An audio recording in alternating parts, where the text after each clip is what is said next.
Sa ngalan ng Ama at ng Anak at ng Espiritu Santo, Amen. ang pagpapala at kapayapaan mula sa Diyos na Ama natin at sa Panginoong Hesukristo naway sumainyo. At sumayo rin. Ngayon po ay ginugunita natin ang kapistahan ni San Felipe Neri, isang pari. Mga kapatid, tinipon tayo bilang kaanib na angkan ng Diyos, kaya dumulog tayo sa maawaing Panginoong nagpapatawad ng lubos. Sinugong tagapagpagaling sa mga nagsisisi, Panginoon, kaawaan mo kami. Panginoon, kaawaan mo kami. Dumating na tagapag-anyayang mga makasalanan ay magsisi, Kristo, kaawaan mo kami. Kristo, kaawaan mo kami. Nakaluklok ka sa kanan ng Diyos Ama para ipamagitan kami. Panginoon, kaawaan mo kami. Panginoon, kaawaan mo kami.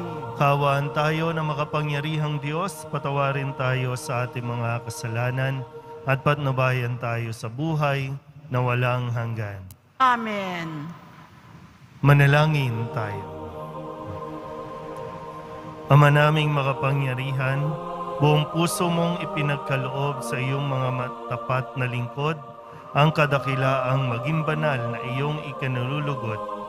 Ipagkaloob mong mapag-alab kami ng ningas ng iyong Espiritu Santo na siyang pumupuspos sa kalooban ni San Felipe Neri sa pamamagitan ni Jesucristo kasama ng Espiritu Santo magpasawalang hanggan. Amen. Magsiupo ang lahat. Pagbasa mula sa mga gawa ng mga apostol. Noong mga araw na yun, umalis si Pablo sa Atenas at nagtungo sa Corinto. Natagpuan niya roon si Aquila, isang Hudyong taga-Ponto.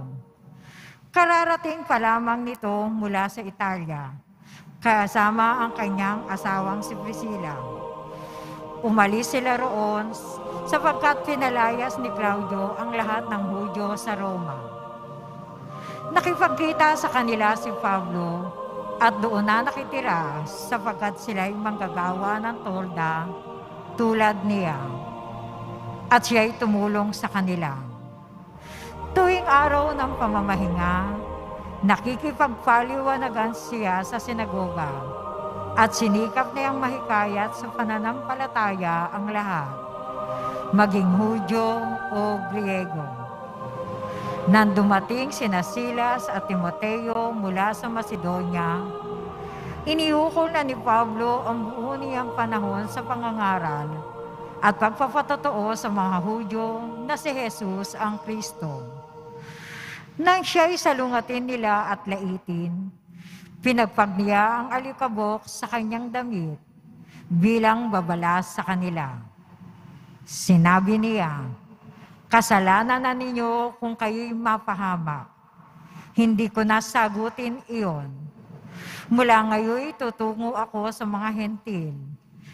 Kaya't umalis siya roon at tumira sa bahay ng isang nagngangalang Tisyo Justo, isang taong may takot sa Diyos. Karatig na sinagoga ang kanyang bahay. Si Crispo na tagapamahala ng sinagoga at ang kanyang sambahayan ay sumampalataya sa Panginoon. Sumampalataya rin naman at nagpabinyag ang marami sa mga taga-Korintong nakikinig kay Pablo. Ang salita ng Diyos. Salamat sa Diyos. Panginoon nagliligtas sa tanang bansay na hayag. Panginoong nagliligtas sa tanang bansay na hayag. Umawit ng bagong awit at sa poon ay ialay. Pagkat yaong ginawa niya ay kahangahangang tunay. Sa sariling lakas niya at taglay na kabanalan, walang hirap na natamo, yaong hangad na tagumpay. Panginoong nagliligtas sa tanang bansay na hayag. Ang tagumpay niyang ito'y siya na rin ang naghayag. Sa harap ng mga bansay, nahayag ang pagliligtas.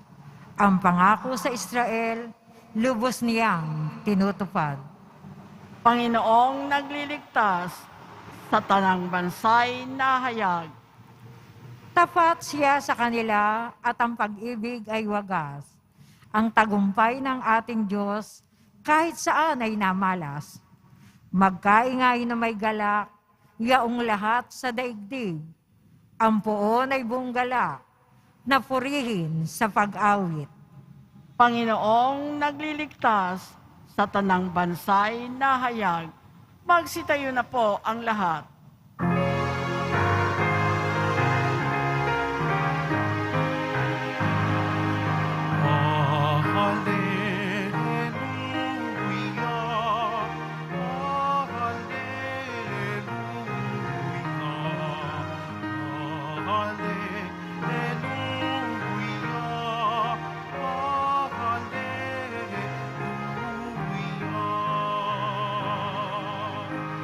Kayo'y di ko inulila, babalik akong talaga,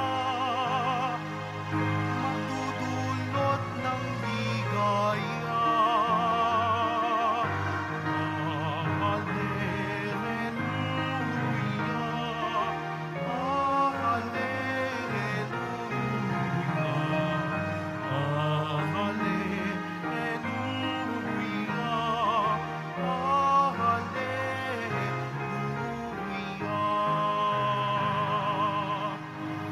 Sumainyo ang Panginoon. At sumayo rin. Ang mabuting balita ng Panginoon ayon kay San Juan. Papuri sa iyo, Panginoon. Noong panahong iyon, sinabi ni Jesus sa kanyang mga alagad, "Kaunting panahon na lamang at hindi na ninyo ako makikita. At pagkaraan ng kaunting panahon pa, ako'y inyong makikita uli." Nag-usap-usap ang ilan sa mga alagad. Ano kaya ang ibig niyang sabihin?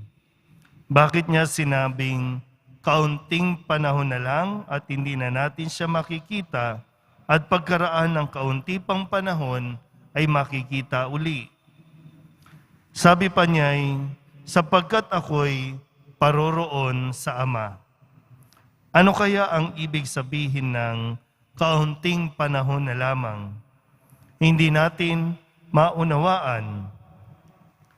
Naramdaman ni Jesus na ibig nilang magtanong, kaya't sinabi niya, "Nagtatanungan kayo tungkol sa sinabi kong kaunting panahon na lamang at hindi na ninyo ako makikita, at pagkaraan ng kaunting panahon, ako'y inyong makikita uli.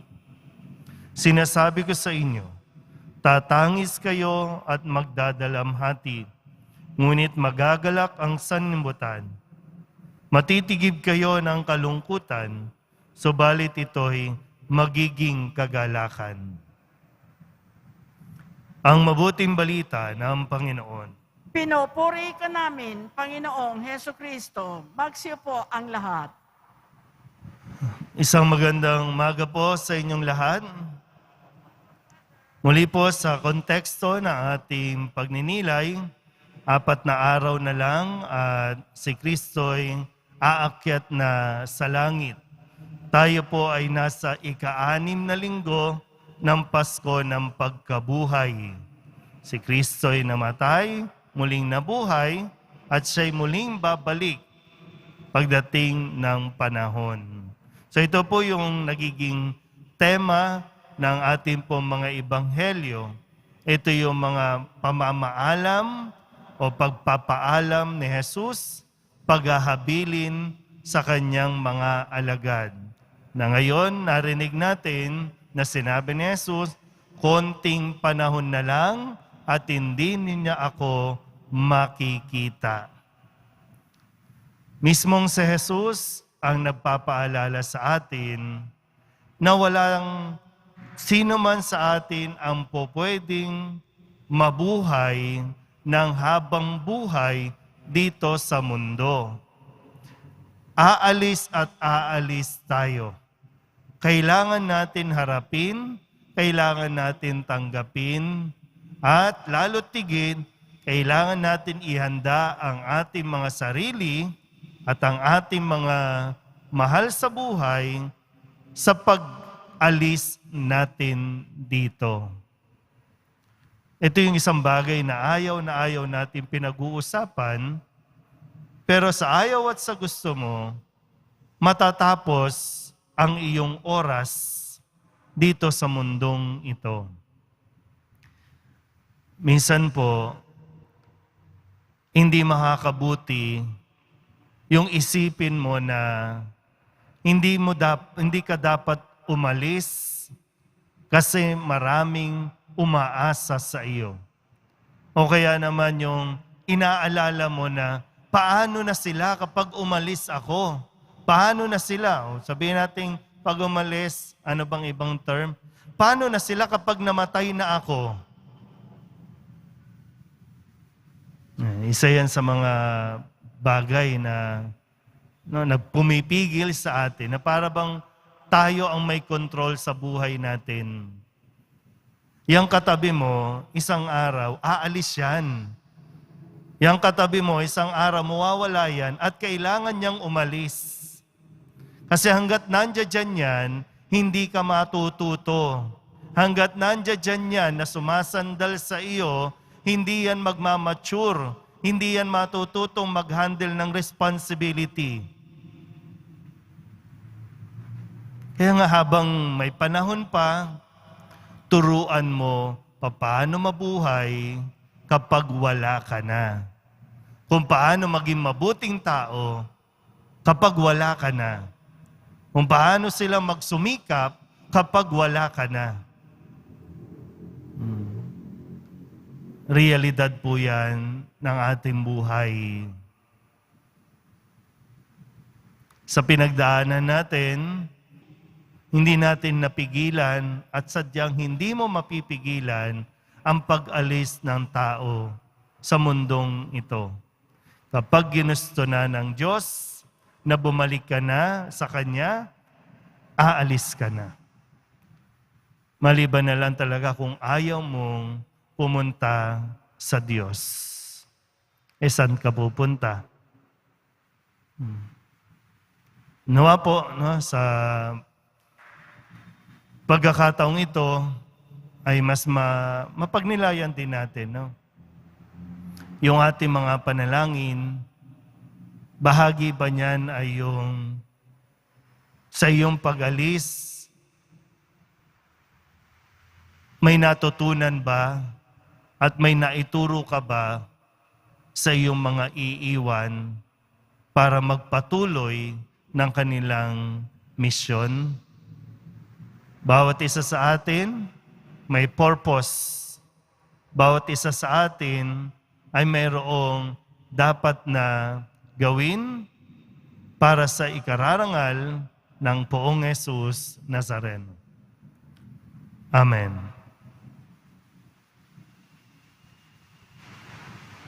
Magsitayo na po ang lahat.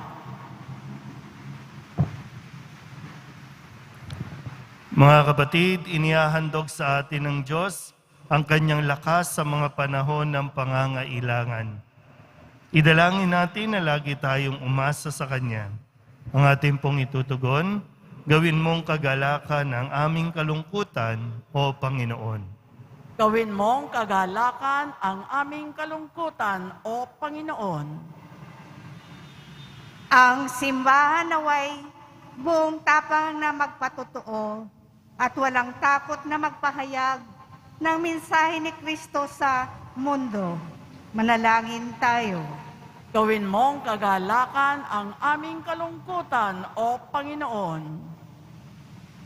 Ang mga nabubuhay sa pangungulila at dalamhati naway makaranas ng nakapagpapaginhawang presensya ng pag-ibig ng Diyos.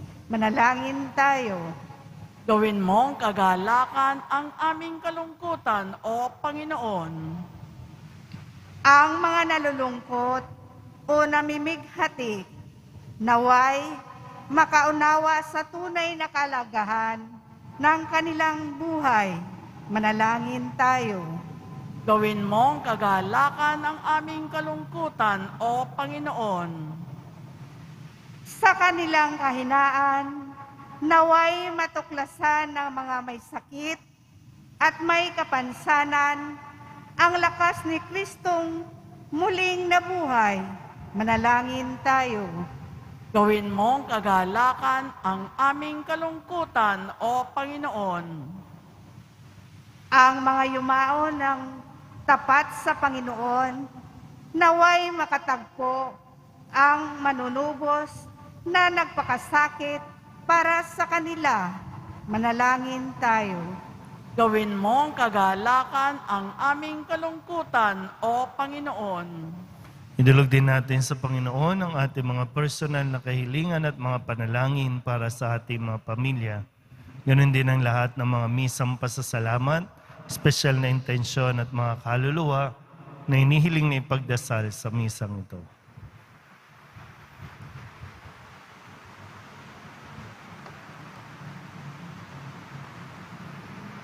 Ang lahat ng ito inihiling namin sa ngalan ni Kristong aming Panginoon.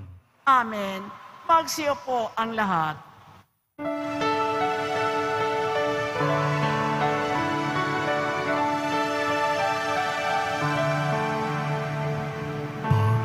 Panginoon, narito ang alay sa iyo. Mula sa iyong bayang masayang nagsalo. Aming sanang mga alay, gawin mong totoo. Itong tinapay, ibugot katawan mo. Magstayo na po ang lahat. Manalangin kayo mga kapatid upang paghahain natin ay kalugdan ng Diyos amang makapangyarihan. Tanggapin nawa ng Panginoon itong paghahain sa iyong mga kamay sa kapurihan niya at karangalan sa ating kapakinabangan at sa buong sambayanan niyang banal. Ama naming lumikha sa aming paghahain, ang pagpupuri at pasasalamat ay lagi nawa naming magampanan ng buong galak na sambahin ang ngalan mo at paglingkuran ng kapwa-tao, gaya ng ginanap ni San Felipe Neri sa pamamagitan ni Jesucristo, kasama ng Espiritu Santo, magpasawalang hanggan. Amen. Sumainyo ang Panginoon. At sumayo rin, Itaas sa Diyos ang inyong puso at diwa. itinaas na namin sa Panginoon. Pasalamatan natin ang Panginoong ating Diyos. Marapat na siya ay pasalamatan. Ama naming makapangyarihan, tunay nga marapat na ikaw ay aming pasalamatan sa pamamagitan ni Jesucristo na aming Panginoon. Ngayong si San Felipe Neri ay pinararangalan sa pamumuhay niyang totoong uliran at pagiging maaasahan sa panunungkulan. Kaya't si Jesucristo na maaasahan sa katapatan ay inihayag sa pangangasiwa sa sambayanan. Ang malasakit ng mga ulirang tagapangasiwa noon ay napapatuloy magpahanggang ngayon sa mga panalangin kanilang iniuukol, kaysa ng sambayanan mong dito'y nagtitipon. Kaya kaysa ng mga anghel nagsisiawit ng papuri sa iyo, nang walang humpay sa kalangitan, kami nagbubunyi sa iyong kadakilaan. Santo, Santo, Santo, Panginoong Diyos ng mga hukbo, napupuno ang langit at lupa ng kadakilaan mo, o sana sa kaitaasan, pinagpala ang naparirito sa ngalan ng Panginoon, o sana sa kaitaasan, magsiluhod ang lahat. Ama naming banal, ikaw ang bukal ng tanang kabanalan. Kaya't sa pamamagitan ng iyong Espiritu, gawin mong banal ang iyong mga kaloob na ito upang para sa aming maging katawan at dugo ng aming Panginoong Hesukristo. Bago niya pinagtisang kusang loob na maging handog, inawakan niya ang tinapay, pinasalamatan kaniya, pinaghati-hati niya iyon, iniabot sa kanyang mga alagad at sinabi, tanggapin ninyong lahat ito at kanin, ito ang aking katawan na ihahandog para sa inyo.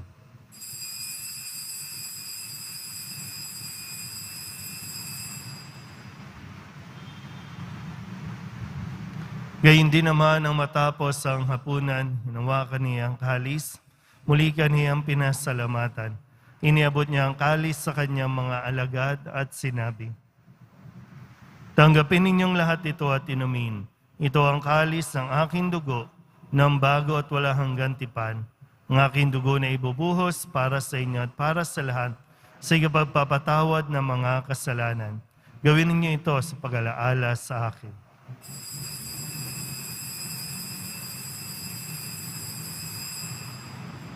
Magsitayo na po ang lahat.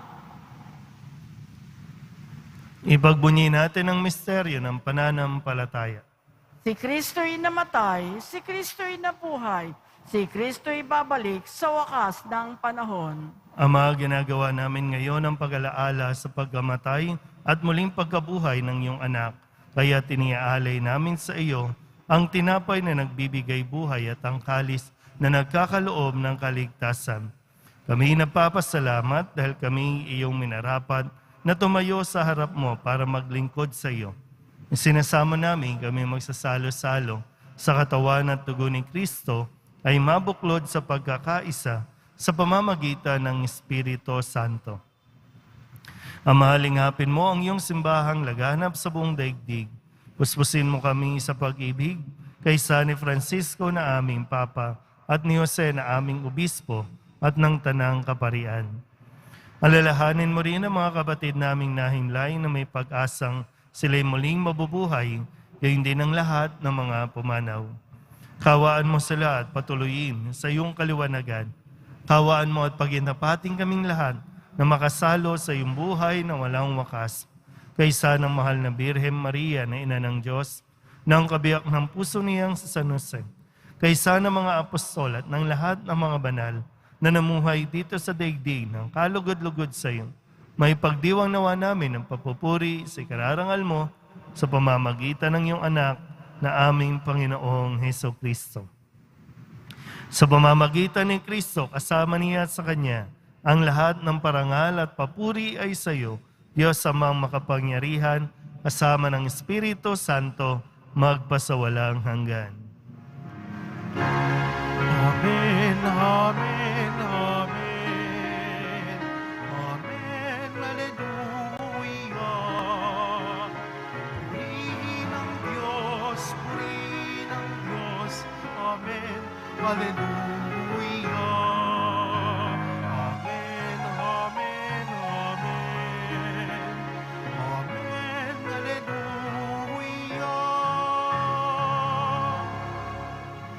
Buong kababayan, love tayong tumawag sa ating Panginoon ng Ama namin.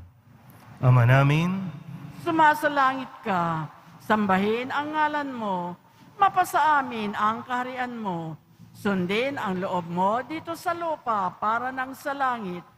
Bigyan mo kami ngayon ng aming kakanin sa araw-araw at patawarin mo kami sa aming mga sala para nang pagpapatawad namin sa nakakasala sa amin. At huwag mo kaming ipahintulot sa tukso at iadya mo kami sa lahat ng masama. inihiling namin kami iadya sa lahat ng masama, pagkalooban ng kapayapaan araw-araw, iligtas sa kasalanan at ilayo sa lahat ng kapahamakan. Samantalang aming pinananabikan ang dakilang araw ng pagpapahayag ng tagapagligtas naming si Jesucristo. Sapagkat iyo ang kaharian at ang kapangyarihan at ang kapurihan magpakailanman. Amen. Panginoong Jesucristo, sinabi mo sa iyong mga apostol, kapayapaan ang iniiwan ko sa inyo, aking kapayapaan ang binibigay ko sa inyo. Tunghayan mo ang aming pananampalataya at huwag ang aming mga pagkakasala. Pagkalooban mo kami ng kapayapaan at pagkakaisa ayon sa iyong kalooban, kasama ng Espiritu Santo, magpasawalang hanggan. Amen. Ang kapayapaan ng Panginoon ay laging sumainyo. At sumayo rin. Magbigayan po tayo ng kapayapaan sa isa't isa.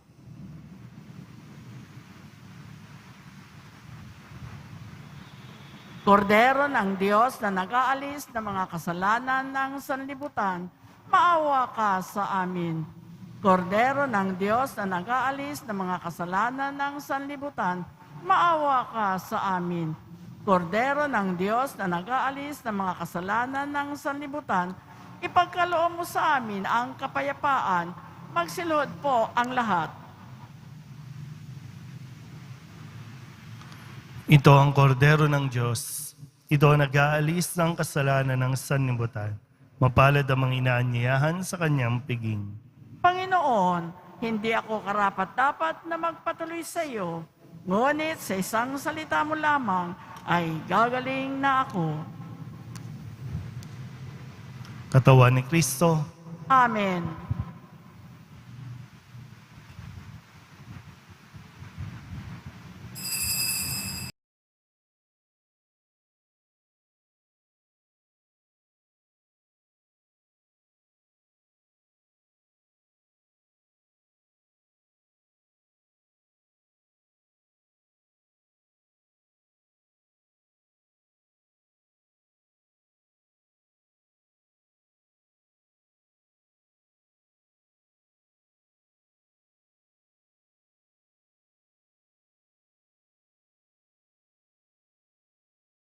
Manalangin tayo. Ama naming mapagmahal, kaming iyong pinapagsalo sa banal na pakikinabang ay lagi nawang manabik na tumanggap sa pagkaing nagbibigay buhay, katulad ng naging pananabik ni San Felipe Neri sa pamamagitan ni Jesucristo, kasama ng Espiritu Santo, magpasawalang hanggan. Amen. Sumainyo ang Panginoon. At sumayo rin. Manalangin tayo para sa pagbabasbas. Mahal na pong Jesus Nazareno, inihayag mo sa pamamagitan ng krus ang walang maliw na pag-ibig ng Diyos sa sangkatauhan. Pakinggan mo ang kahilingan ng iyong angkan na nagsusumamo sa iyo. Makamtanawa nila ang inyong katugunan at tanggapin ang kasagutan na may utang na loob na tinatanaw. Basbasan din po ninyo mga dala-dala nilang mga imahin at dasalan at lahat ng mga may karamdaman. Sa pamamagitan ng bendisyon na ito, naway maalala nila ang pangako nila noon sa binyag, na ikaw ay kanilang ibigin at paglilingkuran bilang Panginoon magpasawalang hanggan. Amen. At pagpalain kayo ng makapangyarihang Diyos, Ama at Anak at Espiritu Santo. Amen. Mayo kayong taglay ang pag-ibig at kapayapaan ng poong Jesus Nazareno. Salamat sa Diyos. Magandang araw po.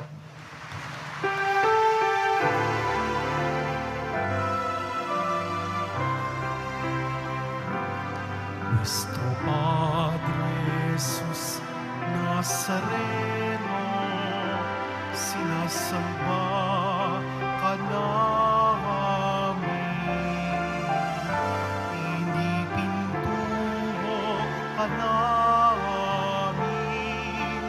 Aral mo ang aming buhay at kaligtasan. Nuestro Padre Jesus Nazareno, iligtas mo kami sa kasalanan. Ang krus mo inamatayan ay sa